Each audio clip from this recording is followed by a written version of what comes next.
Good morning, good afternoon, good evening, wherever you are. My name is AES and welcome to my YouTube channel. I had my eyes on Scarlet Nexus ever since its announcement during last year's Game Awards event.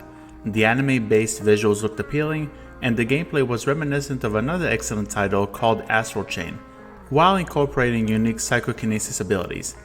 As the release date came closer and closer, I was not too certain about spending the full $60 on it, because I played through the available demo, and the story, which is the most important aspect of a game for me, was very contrived and nonsensical. I ultimately decided to bite the bullet and give it a try.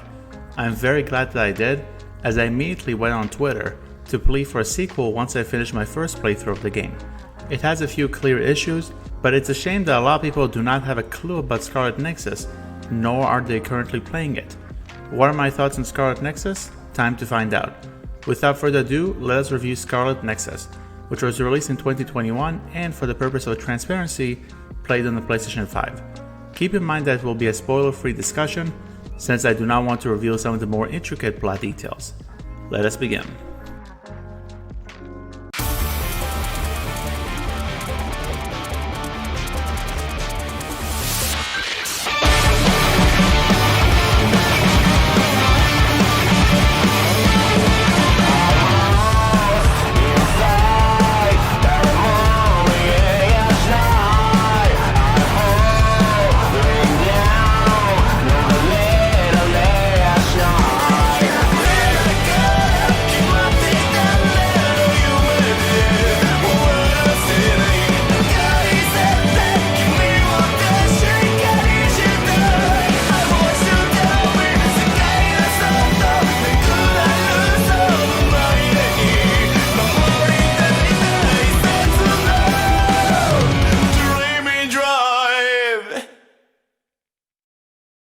Story. Once you start a new game in Scarlet Nexus, you choose between two characters, Yuito and Kasane. Although both of their stories tread identical bits, it is vital to play as both characters, since they showcase different perspectives and, at times, completely unique scenarios. Nonetheless, the core premise is the same with both protagonists. You play as a cadet in the OSF, aka the Other Suppression Force.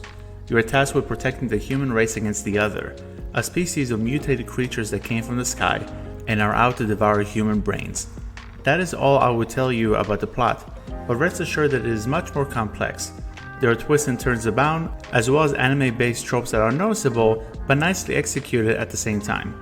There are a few moments where certain characters' motivations are not clear, which is why it is essential to play both campaigns, as they will alleviate most of the confusion. A couple of concerns when it comes to the story and its delivery. The minor issue is how I was able to jump on board only after the first couple of hours.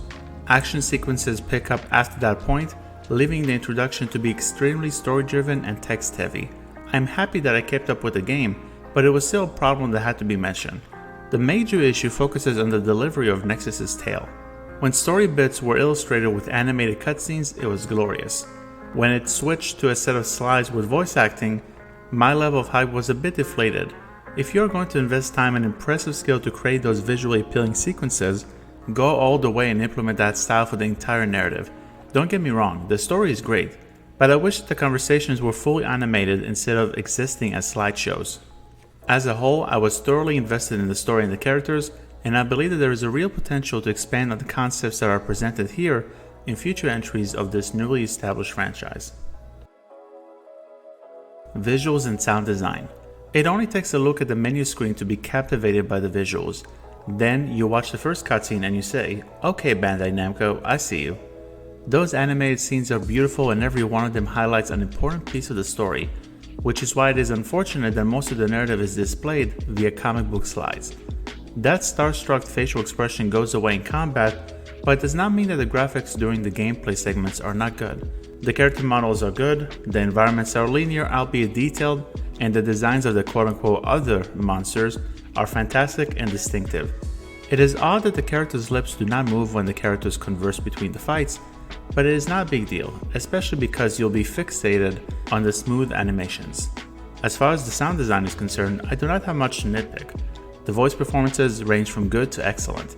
The music is appropriate and hits the right notes, playing techno tunes during combat and calming melodies when the characters are relaxing. The sound effects for the weapons and abilities are impactful. Generally speaking, the game's presentation is up to the standards that Bandai Namco has set with its games in the past several years. Gameplay. The best description of Scarlet Nexus' gameplay is a combination of Astral Chain and Persona. Allow me to elaborate. On one hand, you travel to various places, complete missions, fight enemies, and acquire different abilities. Whereas in Astral Chain you battle as a character while summoning different creatures for additional damage, you take the same route in Scarlet Nexus while using your telekinesis powers to hurl cars, lampposts, and canisters towards your foes. Although Psychokinesis is your primary ability, you will also have access to other primary abilities such as lightning, invisibility, and fire, giving you more strategic opportunities to tackle dangerous situations, especially because some enemies require certain powers to be used. The enemy AI can be exploited, but for the most part they are aggressive, ganging up on you without any remorse. On the other hand, Scarlet Nexus resembles Persona in a sense that you build relationships between yourself and your companions. There are 12 chapters in each campaign, and between the levels you will encounter a standby phase, where you are transported to your hideout and get a chance to talk with your teammates and perform bonding missions. These tasks further provide context and information on your companions, and they can be either ridiculous, touching, or serious. In addition, you are encouraged to hand out gifts to different members. Being successful with both objectives will raise the bond level between the characters, and in return, you will be given bonus enhancements. An example would be the acquisition of a combat vision for each character, allowing you to call on a character for help in battle instead of fully taking control of their powers and performing the actions themselves. The gameplay is the same between both campaigns, but the action is very solid to the point that I did not mind the lack of combat differences between Kasane and Yuito. Fun factor: if my 100% completion of Scarlet Nexus in 3 days proves anything, it's how much fun I had with the game. The engaging combat system, the interactions between Kasane and Yuito and the rest of the gang, and the stellar cutscenes made me hooked, not to mention the appealing narrative. I will admit that it took me a little bit for the story to grab me, as anyone who joined my introductory Twitch stream could tell you. Nevertheless, Scarlet Nexus only improved with time, and I really hope that I will not have to wait too long for a sequel. Impressions on PlayStation trophies. Earning the Platinum Trophy in most role-playing titles could appear to be very time-consuming. The same case is present with Scarlet Nexus. However, it is not hard by any stretch of the imagination. You will have to complete both playthroughs, but you will earn most of the trophies by the time you are done, as long as you are consistent with raising your bond level with each character. There are no difficulty-related trophies, so you can complete this journey on the easiest setting. The most rigorous trophy is gaining access to all the skills, which will require some grinding in the end. My best advice in that situation is to equip a plugin that increases the input of experience points. Once you get it done, you are within arm's reach of the Platinum Trophy.